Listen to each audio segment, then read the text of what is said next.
Selamat sejahtera dan selamat datang ke secangkirhosting.net.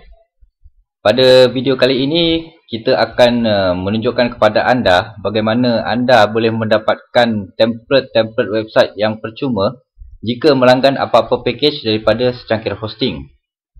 Pada skrin yang anda dapat lihat sekarang, ini adalah website builder anda yang anda boleh edit dan pilih template pilihan anda secara online. Seperti yang anda dapat lihat, sebelah kiri ini ialah template yang disediakan mengikut kategori. Pada bahagian atas ni anda boleh klik dan lihat kategori yang disediakan seperti agriculture, animal and pets dan banyak lagi kategori yang disediakan di sini. Sebagai contoh, jika kita klik pada recreation and fitness, okey, ini adalah template yang menggunakan theme recreation and fitness. Anda boleh klik, contoh kita klik pada satu template di sini, dan anda akan lihat di bahagian sebelah kanan anda, template itu akan ditunjukkan. Untuk anda edit template ini dan mengubah suainya supaya menjadi milik anda sendiri, anda klik pada create your site.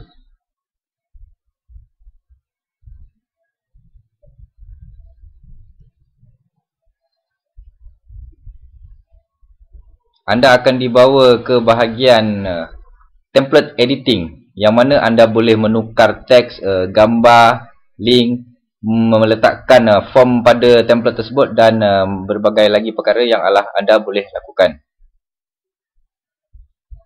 Okey, ini ialah control panel anda.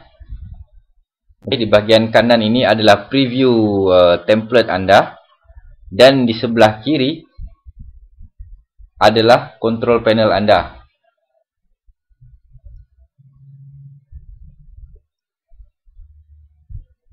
Ini adalah link.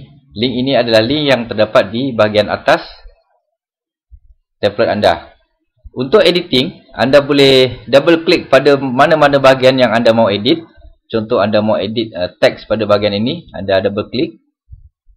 Anda boleh select, okey, dan tukar font, tukar size dan juga tukar style. Anda boleh type semula mana-mana bahagian. Contohnya bahagian ini. Okey. Anda boleh juga tukar gambar. Anda klik pada gambar tersebut. Anda boleh reset dia punya size. Anda boleh delete gambar tersebut. Dan berbagai-bagai lagi yang boleh anda lakukan. Di sebelah kiri ini juga anda boleh klik pada form.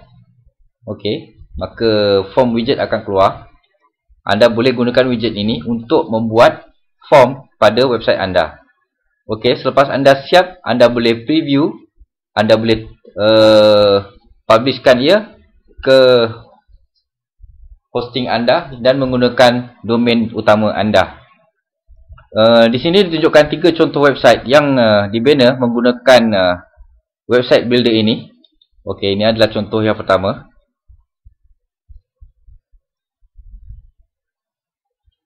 Ini contoh yang kedua mengenai architecture. Ini adalah contoh website yang dibuat menggunakan website builder yang disediakan oleh secangkir hosting.